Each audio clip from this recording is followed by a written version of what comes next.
Assalamualaikum warahmatullahi wabarakatuh. Apakah suaraku terdengar? Ini saya posisinya di jalan, jadi ya jalannya agak ramai. Terdengar Pak Amin, monggo. Oke. Pak, mohon bantuan pemaparan PPT Pak. Mohon bantuan, saya di jalan ini pakai HP. Maaf.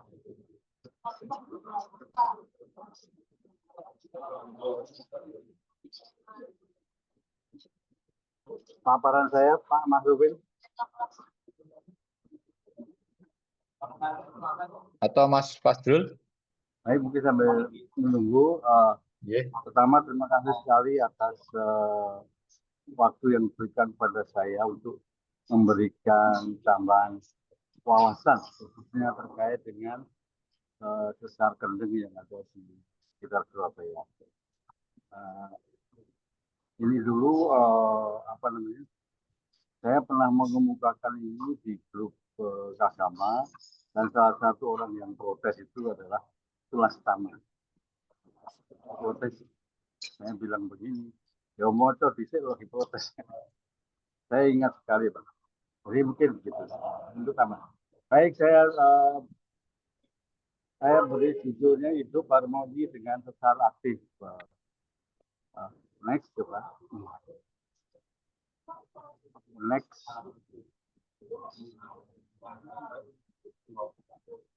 Jadi pertama ini saya mau memberikan gambaran sedikit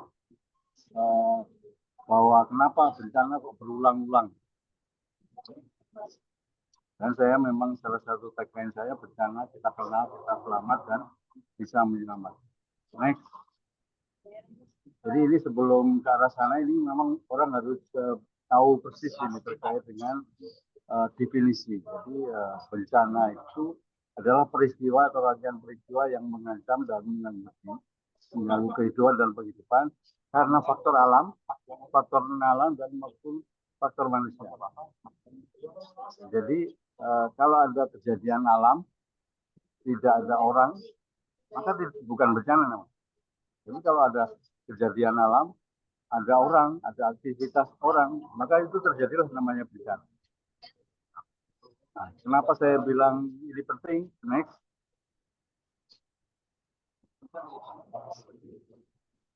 Next. Nah, jadi kita kembali ke ilmu bumi. Jadi bumi itu sudah terbentuk 4,5 miliar tahun yang lalu. Galaksinya itu sekitar 13 miliar. Manusia itu baru muncul atau diciptakan sekitar 200.000 tahun yang lalu. Artinya apa? Bahwa bumi itu sudah berproses lama. Sejak terbentuk dia sudah berproses ya. Dan dalam proses itu selalu diikuti ada gempa, gunung api, tsunami, hujan deras, banjir, longsor, dan lain sebagainya. Nah, itu sudah berproses, lihatlah umurnya, jauh sekali. Kemudian baru muncul manusia lagi. Manusia di sini jumlahnya sedikit, ada kejadian alam tidak masalah pada waktu itu. Tapi begitu makin banyak, terus jumlahnya tadi makin berinteraksi tadi, maka muncullah resiko itu. Jadi bencana itu adalah resiko. Jadi muncul resiko ketika manusia bertambah banyak dan merambah kawasan berbahaya. Ini saya tekankan juga, kenapa ini bukan takdir, bukan azab atau karma untuk yang lain-lain. Jadi ini adalah sesuatu yang kesalahan kita. Jadi hanya kita yang bisa mengurangi resiko itu. Next. Jadi kalau dirumusin, biasanya dirumuskan seperti ini. Jadi resiko itu sama dengan ancaman kali kerentanan kali kapasitas. Jadi karena kita itu resiko bencana itu muncul bila masyarakat tidak tahu, tidak ingin tahu, dan tidak mau tahu. Ini contohnya. Pada yang pertama ini, gambar yang pertama dia tidak tahu ada ancaman tembok runtuh, maka dia jatuh. Tapi yang kedua dia tahu, ada belajar, maka dia langsung lari keluar rumah. Atau dia juga bisa memperbaiki rumahnya supaya tidak runtuh karena dorongan gempa tadi. Nah, jadi seperti itu. Jadi risiko itu kita yang bisa mengurangi. Jadi seperti itu. Jadi kalau misalnya daerah kita itu ancaman yang banyak dan kita tidak bisa ngapa-ngapain, maka yang kita lakukan adalah kapasitas. Yang kita lakukan hari ini adalah menambah kapasitas pengetahuan terkait dengan kebencanaan itu. Next. Next. Boleh next. Nah, perhatikan ini. Jadi ini kejadian gempa yang sudah fenomenal lah. Tahun 2024 korbannya 283.000 orang meninggal. Itu banyak sekali. Kalau ditanya kenapa, ini sebagian besar yang tidak tahu. Tapi kemudian sekarang ini di masyarakat Aceh itu kan rumahnya kan hancur semua. Dan mereka sudah dibuatkan rumah di tempat yang tinggi. Tapi balik lagi ke situ, ke tempatnya tadi, tempat rumahnya yang rusak tadi. Artinya dulu dia tidak tahu, sekarang tidak mau tahu dia. Seperti itu. Jadi kalau misalnya nanti terjadi lagi, akan jadi korban lagi, banyak lagi seperti itu. Sama juga di tempat yang lain. Nah, ini ada survei yang menarik ini. Kenapa saya tadi bilang ini bukan takdir. Jadi memang kita memang agak masalah hati kita. Jadi ada survei Kompas yang bagus. Jadi 48,7% itu masyarakat cenderung beranggapan bahwa bencana itu sebagai kehendak Tuhan yang tidak bisa dihindarkan. 42,9% beranggapan bahwa bencana itu sebagai mekanisme alam, namun jika sudah takdirnya tidak bisa dihindari. Jadi hanya 8,4% yang meyakini bahwa bencana itu mekanisme alam yang bisa dimitigasi. Saya salah satunya. Saya jadi sekian. Hanya 8,4%. Saya harapkan semua yang ada di sini pun berpikiran sama dengan saya. Jadi ini bisa dimitigasi. Kita bisa mengurangi risiko. Next. Next. Perhatikan ini review bencana di Indonesia. Banyak sekali bencana itu yang ada di Indonesia. Sejak 1800 sampai 2024, bencana yang selalu muncul itu bencana yang terkait dengan iklim. Banjir, tanah longsor, kekeringan, puting beliung. Ini setiap tahun terjadi. Jadi ini fakta yang aneh. Hujan kebanjiran dan kelongsoran, kemarau kekeringan itu kan aneh. Kenapa bisa seperti itu? Karena menganggap itu adalah takdir, tidak perlu dipikir. Jadi banjir, kalau itu sudah tidak usah dipikir lagi. Jadi tetap aja menempati di situ. Padahal ini jelas karena kesalahan kelola. Dan itu kalau dihitung kerugiannya itu 22,8 triliun per tahun. Jadi ada dana pendidikan, ada dana kesehatan, terpaksa dipindahkan untuk mengatasi kebencanaan ini, untuk mengalami kerugian terkait bencana. Next.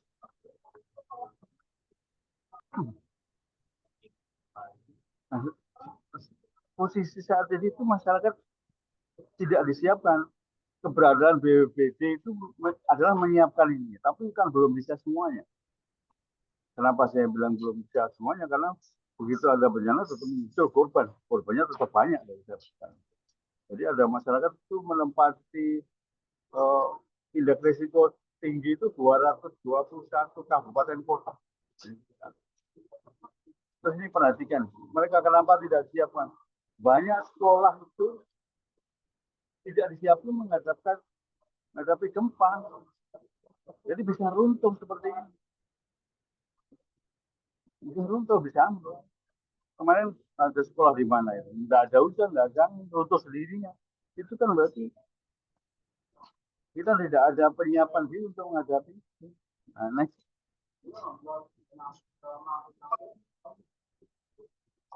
Next. Ada apa dengan sesar aktif? Jadi ini kita hari ini mengenali sesar aktif atau sesar yang bisa menimbulkan gempa di daratan. sangat penting untuk mengurangi risiko bencana di masa depan. Next. Ini contoh yang sederhana di Jogja, nggak sederhana sih, nggak ngomong sederhana. Ini contoh di Jogja. Jadi dia gempanya 5,9, hanya 57 detik, yang meninggal berapa? Banyak sekali, hampir 6.000. Tapi perhatian, rumah yang roboh rata dengan tanah itu hampir 400.000. Kenapa? Karena rumahnya tidak disiapkan untuk itu. Pada waktu itu sudah ada yang berkomen begitu. Saya sendiri ya, setelah gempa itu baru ngomong, oh ini dulu pernah terjadi jam tanggal 4 tahun 43 pernah terjadi. Nah, jadi seperti itu. Terus ternyata tahun 1836 juga pernah terjadi.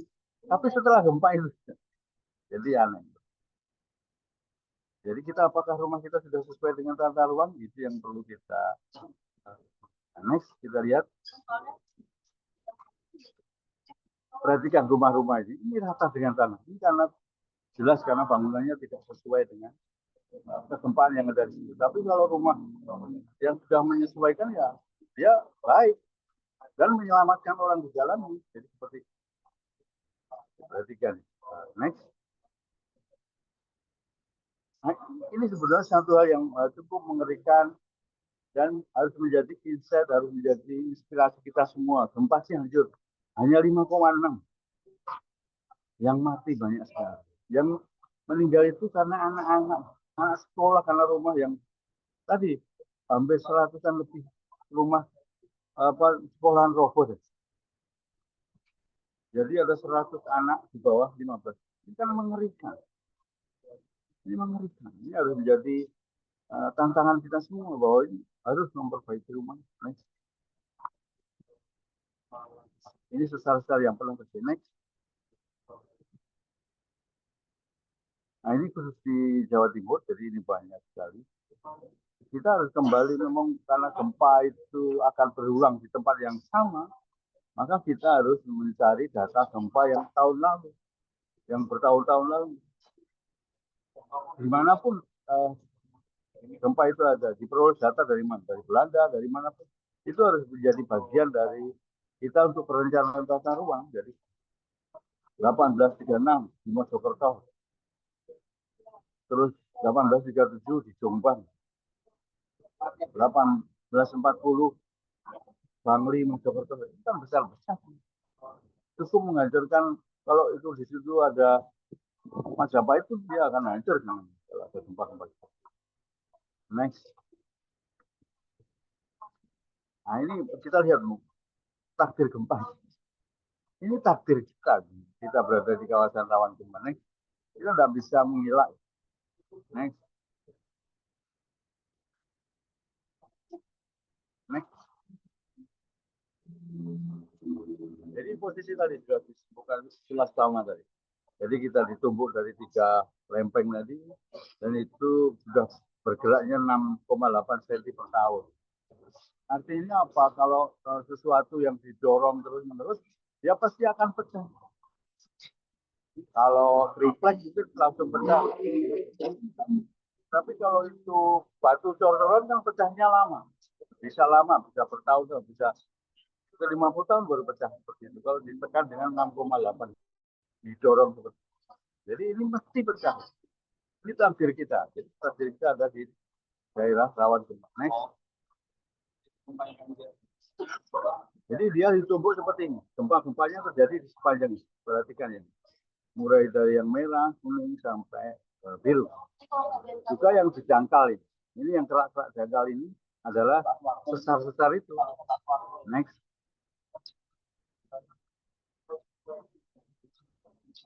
Next. Nah, perhatikan ini peta Indonesia. Jadi bisa dilihat kita mau sembunyi di mana. Ini gempa-gempa yang telah terjadi skala 5 yang pernah terjadi. Jadi seperti itu. Surabaya nggak kelihatan. Next. Terus ini ada gempa-gempa besar yang bisa menimbulkan gempa megatrust yang pernah dicatat. Terus next.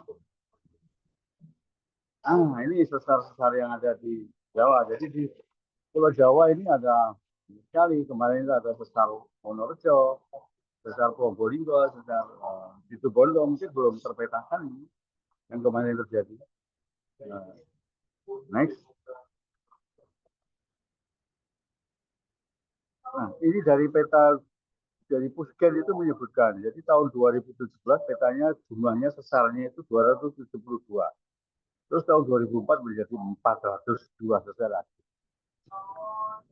Jadi tambah, memang kita harus banyak memetakan tadi. Gempa yang kemarin terjadi di Situbondo itu belum terpetakan, itu termasuk. Nanti bisa ditambahkan. Next. Nah, ini gempa yang tercatat 2008 sampai 2022. Next.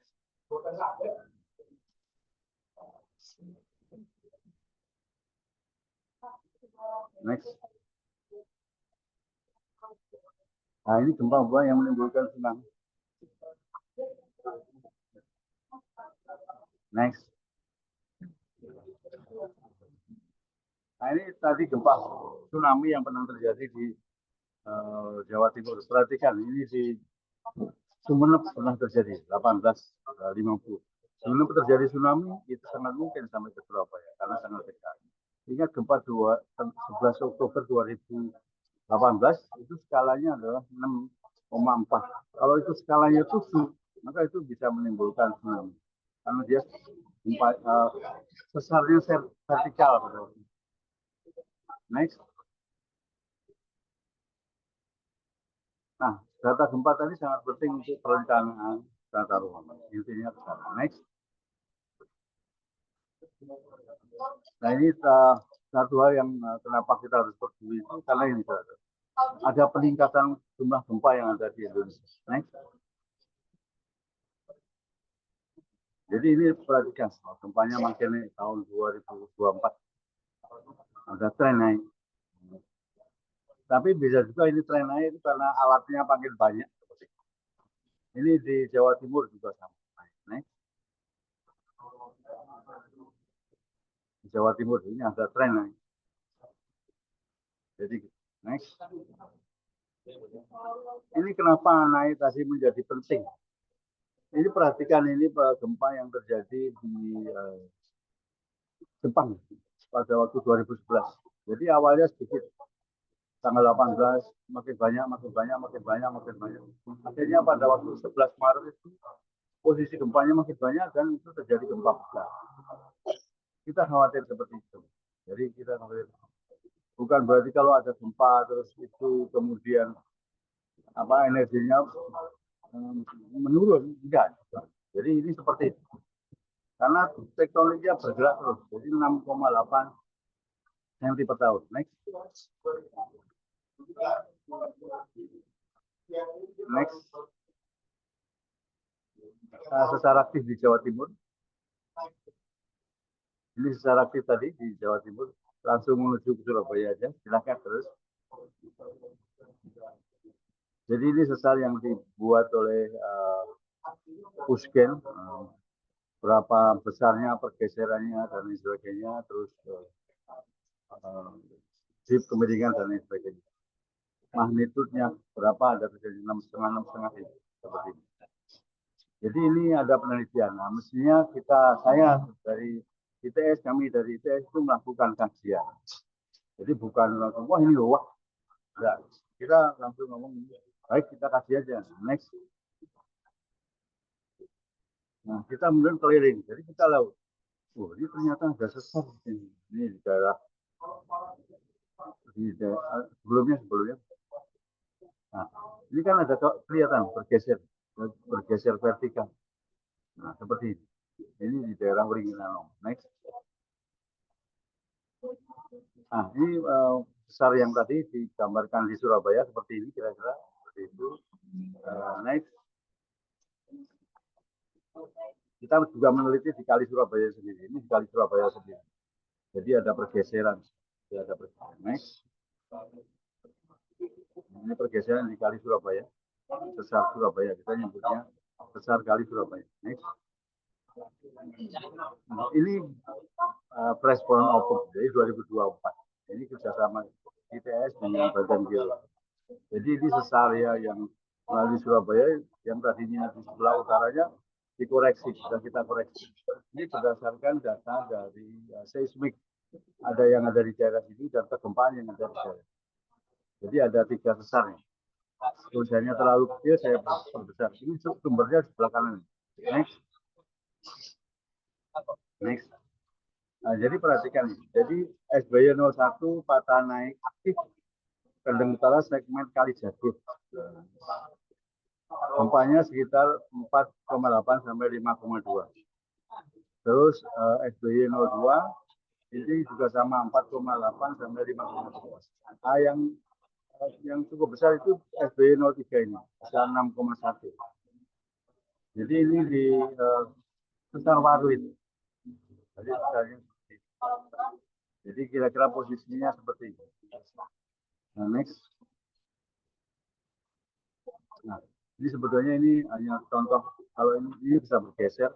Nah, seperti inilah kecepatannya. Nah, ini yang terjadi. Nah, next. Ini ada di file tadi, bisa dilihat. Jadi kita juga melakukan kajian terkait dengan data bor untuk melihat misalnya SPT dan PS30. Dari situ kita bisa lihat amplifikasi. Next. Jadi kita bisa melihat kelas tanah di Surabaya itu adalah kelas E. Jadi kelas E. Bagian besar di sebelah kanan tadi itu kelas E. Jadi next. Yun jauh Pak Amin, 5 menit lagi ya. Ya, sudah hampir. Jadi ini amplifikasinya itu sekitar ada yang lebih dari satu, khususnya di daerah Surabaya Utara bagian barat. Next. Nah, kalau ini adalah kawasan rawan likuifaksi yang ada di Jawa Timur. Perhatikan Surabaya ini kuning. Nah, ini mestinya juga tantangan juga. Ini mestinya harus diperiksa ini.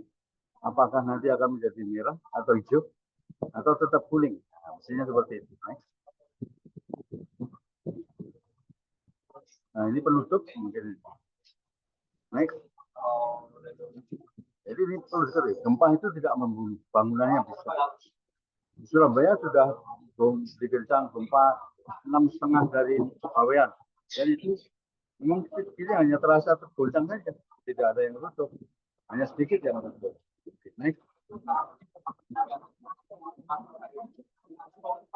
Gempa juga bisa menyebabkan kebakaran. Ini juga harus diingat. Di beberapa tempat kejadian menimbulkan kebakaran. Bahkan kalau di Fukushima dulu itu bisa menimbulkan kecelakaan nuklir. Next. Next.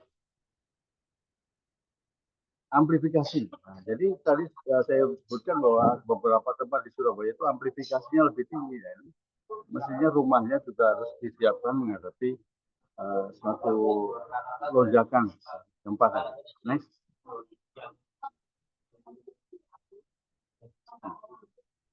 Terus likuifaksi. Nah, ini mungkin contoh likuifaksi yang ada di mana? Palu.